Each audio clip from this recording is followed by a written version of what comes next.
इस वीडियो में हम स्टार्ट करेंगे long answer type questions work and energy chapter Lakshmi Singh book से। पेज नंबर है 163।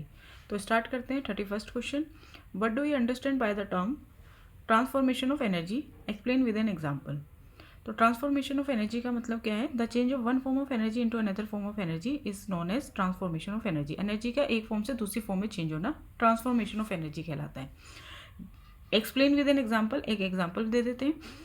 हाइट पर एक जो बॉल है उसमें सिर्फ पोटेंशियल एनर्जी होती है, और जैसे इस बॉल को रिलीज करते हैं एक हाइट से तो उसकी पोटेंशियल एनर्जी चेंज हो जाती है काइनेटिक एनर्जी में।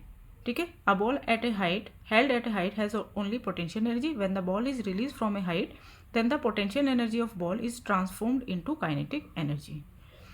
बी पार्ट है इसका, explain the transformation of energy in the following cases. A ball thrown upward, second a stone drop from the roof of a building. तो देखिए, जब आप ऊपर से कोई चीज़ नीचे रिलीज़ करते हैं तो हाइट पर होने से एक ऑब्जेक्ट में जो एनर्जी होती है वो होती है पोटेंशियल एनर्जी।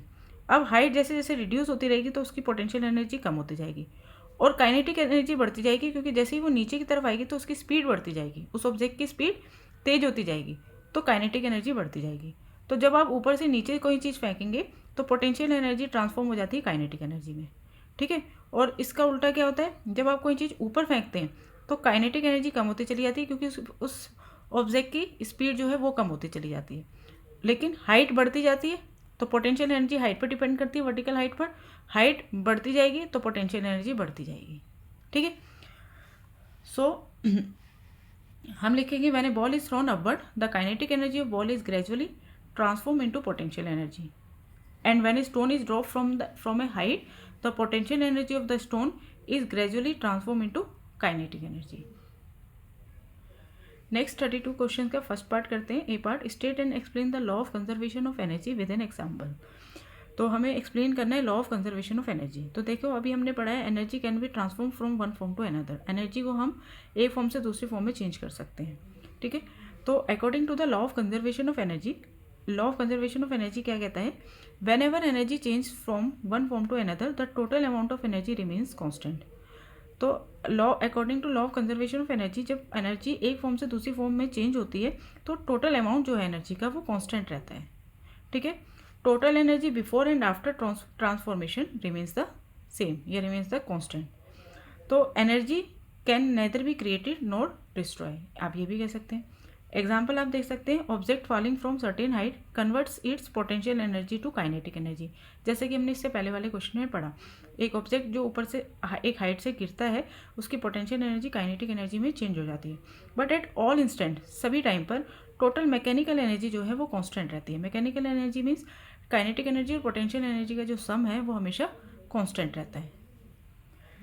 बी पार्ट देखेंगे इसका, explain how the total energy pendulum at any instant of time remain conserved. Illustrate your answer with the help of a level diagram. तो हमें एक पेंडुलम के थ्रू बताना है कि किसी भी टाइम पर, ठीक है, at any instant of time जो टोटल एनर्जी है उस पेंडुलम की वो हमेशा रिजर्व रहती है, और इसको हमें एक डायग्राम के थ्रू एक्सप्लेन करना है। तो देखो, ये वाला क्वेश्चन मैं ऑलरेडी करा चुकी हूँ। एनसीईआरटी क्वेश्चन जब कराए थे मैंने वर्क एंड एनर्जी के, तब करा दिया था। ठीक है, तो मैं उसी आंसर को दोबारा से एक्सप्लेन कर देती हूँ कि आपको क्या लिखना है। तो आप देखेंगे, हम सबसे पहले हम ये डायग्राम बना लेंगे। एक रिजिड सपोर्ट है, यहाँ से एक थ्रेड, और ये एक मेटेलिक बॉल हो गई या बॉब हो गया। ठीक है, पेंडुलम जिसे आप कह सकते हैं। अब initially the simple pendulum is at rest with its Bob in the main position ए। सबसे पहले जो ये पेंडुलम है ये है ए पोजिशन पे, रेस्ट पर है। ठीक है, when the bob is pulled to one side to position B and then release, the bob starts swinging between position B and C. जैसे ही आप इसको A पोजीशन से B पोजीशन तक पुल करके लेके जाएंगे और B पोजीशन से जब आप इसे रिलीज करेंगे तो बॉब जो है वो B और C पोजीशन के बीच में स्विंग करना स्टार्ट कर देगा। ठीक है, आगे देखते हैं। when the pendulum bob is at position B it has only potential energy. जब ये हाइट पे जाएगा बी पोजीशन तक, जब आपने इसे खींचा तो हाइट पे आकर यहाँ पर इसमें सिर्फ पोटेंशियल एनर्जी रह जाएगी। When the bob reach the centre position A, और जब ये ए पोजीशन पे होगा it has only kinetic energy, तो मेन पोजीशन पर आकर इसमें सिर्फ काइनेटिक एनर्जी होगी। As the bob start moving down from position B to position A, जैसे बी से ए की ए पोजीशन पे मूव करेगा तो इसकी जो पोटेंशियल एनर्जी थी बी पॉइंट पर सिर्फ पी पोजीशन पर सिर्फ पोटेंशियल एनर्जी थी, ये धीरे धीरे कम होनी शुरू हो जाएगी. Potential energy goes on decreasing but it's kinetic energy goes on increasing. तो बी पॉइंट से जब ये ए पोजीशन पे आएगा तो इसकी पोटेंशियल एनर्जी कम होनी शुरू हो जाएगी और काइनेटिक एनर्जी बढ़नी शुरू हो जाएगी. ठीक है.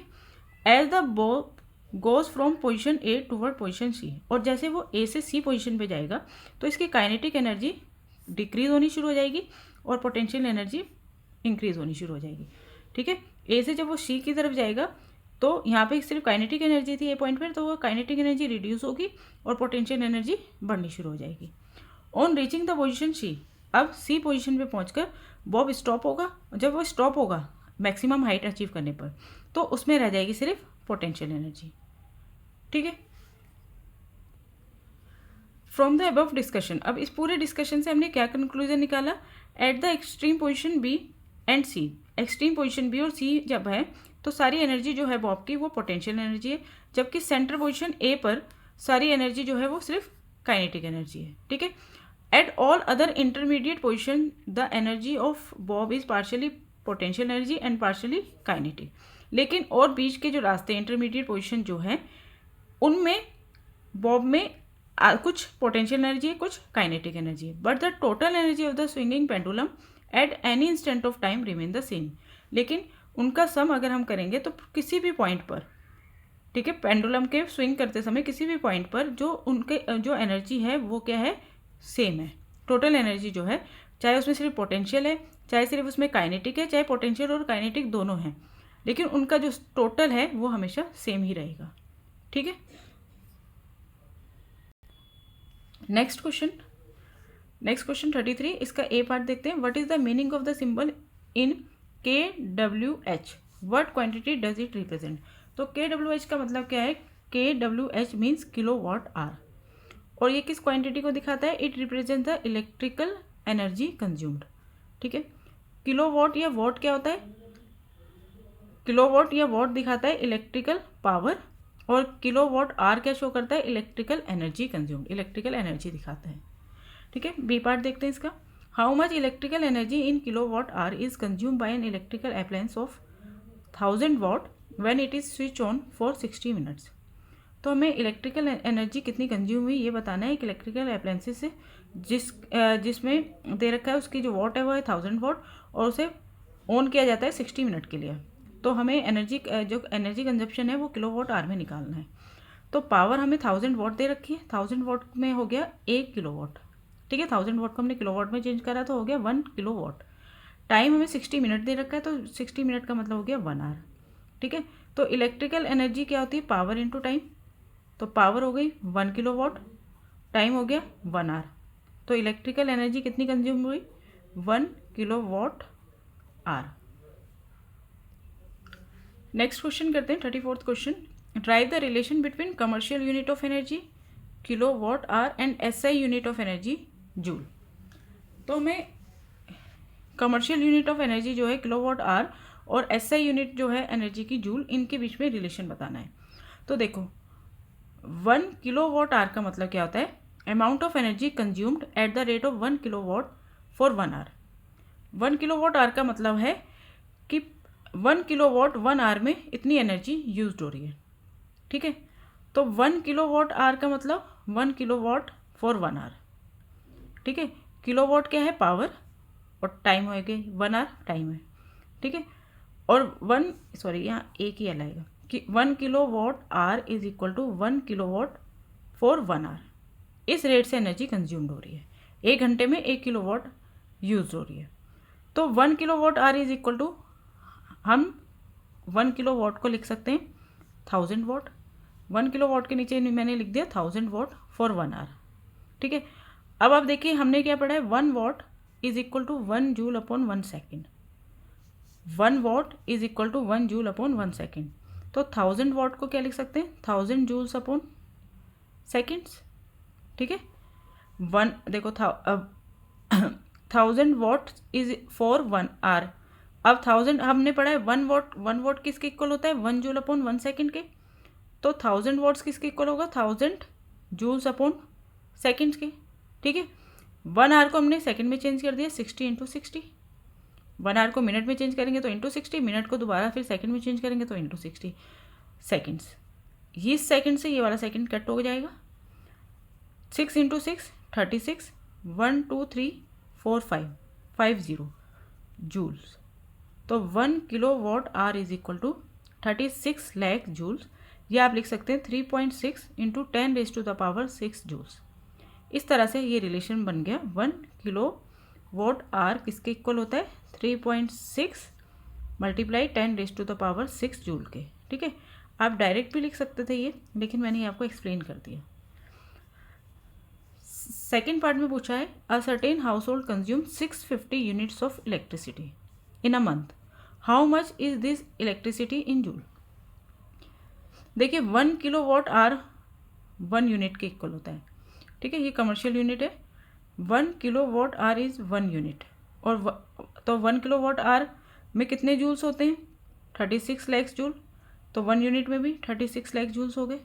अब 1 यूनिट 36 लाख जूल्स के इक्वल है, तो 650 यूनिट किसके इक्वल होगी, 650 units is equal to 650 multiply 36 lakh joules, ठीक है। 65 और 36 की इंटू कर दी, 2340 और 1 2 3 4 5 6 60 लगा दी, तो इतने जूल्स आ गया। सॉरी मैंने ऊपर नहीं करा था। 650 इंटू 36, 650 यूनिट्स दे रखी है, और 1 यूनिट किसके इक्वल होती है, 36 जूल्स के, 36 लाख जूल के। तो 650 मल्टीप्लाई 36 लैक्स हमने कर दिया, तो ये बन गया 234, और ये कितनी जीरो है, 3 और 3 6 और 1 7 7 जीरो। अब आप इसे किस फॉर्म में लिख सकते हैं, 2.34 मल्टीप्लाई 1 2 3 4 5 6 7 8 9, ठीक है। इस फॉर्म में भी लिख सकते हैं ना, इतने joules. 35th question, last question है ये। Define power, give the SI unit of power. तो पावर को कैसे डिफाइन करेंगे, power is defined as the rate of doing work. It is also defined as the rate at which energy is consume. काम करने के rate को हम power कहते हैं, या फिर किस रेट से एनर्जी कंज्यूम्ड हो रही है उसको भी हम पावर कहते हैं। एसआई यूनिट होती है पावर की वॉट, ठीक है। Power is equal to work done upon time taken, और पावर क्या है, एक स्केलर क्वांटिटी है। B part, a boy weighing 40 kg carry a box weighing 20 kg to the top of a building 15 metre height in 25 second, calculate the power. जी हमें given है 10 metre पर second square. तो देखो वेट ऑफ द बॉय है 40 kg, weight of box है 20 kg, total weight कितना हो गया, 40 + 20 60, ठीक है। अब वेट का मतलब होता है m इंटू जी, यहाँ kg में दे रखा था ना, तो वेट क्या होती है, फोर्स होती है, तो इंटू 10 कर दिया, तो ये हो गया 600 न्यूटन, ठीक है। हमने वेट ये हमें केजी दे रखा है, यानी कि ये मास दे रखा था, इंटू 10 करके हमने ये वेट निकाल लिया 600 न्यूटन। हाइट हमें गिवन है 15 मीटर, टाइम है 25 सेकेंड। तो हमें निकालनी है पावर, तो पावर निकालने के लिए पहले हम निकालेंगे वर्क डन। यहाँ पे वर्क डन हो रहा है अगेंस्ट ग्रेविटी, तो हम फॉर्मूला लगाएंगे mgh। तो mg की वैल्यू दे रखी है 600 न्यूटन, और हाइट है 15, ठीक है।